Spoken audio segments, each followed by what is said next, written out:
Volana maromaro tsoriny filazan'ny fanjakana frantsay ny amerina na ireo voalaza fa kabeso ny Ampanjaka Toera sy ireo miaramira rola izay niaraka taminy dia noraisiny fanjakana malagasy androany tany Parisy zany. Ankoatra ny solitena ny taranaka ty mpanjakany menabe ity dia tonga tany an-toerana ihany koa ireo solitena mpanjakana dia misy ny serasera sy ny kolontsaina sy ny solombavambahoaka nandray izany. Nisy moa ny lanonana ofisialy nandraisana izany tao amin'ny mahasovoan'i Madagasikara tao Parisy taoriny nandraisana ireo vakiko androany talata.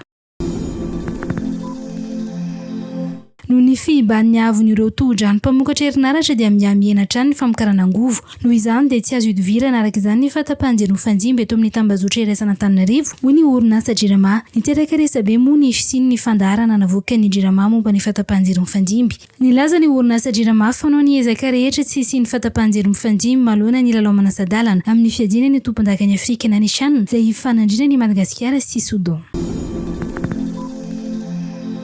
Efa misy fiovana ny FIFAMOIVOIZANA eny amin'ny lalam-pirenena izay mampitohy ireo renivohi-paritany hoy ny minisitry ny asa vaventy efa mihatsara izany hoy ny nambarana dia mbola tsy voarakotra tara-tanteraka aza. Raha ny nambarana dia terena tsy maintsy hanototra ireo lavaka tena mampanahirana ireo mpampiasa lalana. Ireo orinasa nahazo ny tsenam-baro-panjakana amin'ny fanamboarana ireo lalam-pirenena ireo mandra-piandry ny asa lehibe izay atao. Ny tanjona hoy ny nambarana dia ny ampisosa ireo lalam-pirenena ireo dia ny faharoa, faefatra, fahenina ary ny fahafito ireo mpampiasa ireo lalana ireo hoy izy dia efa mahatsapy izany fiovana izany. Toy ny amin'ny lalam-pirenena fahenina mampitohy na Mandray sy Antsohy ary Antsohy sy Ambanja. Ambom-pionan'ireo gouvernoura manerana amin'ny Madagasikara ny tanànan'ny MAHAJANGA manomboka androany. Tanterahana ny toerana ny fihaonamben'ny gouvernoura izay aritra 2 andro.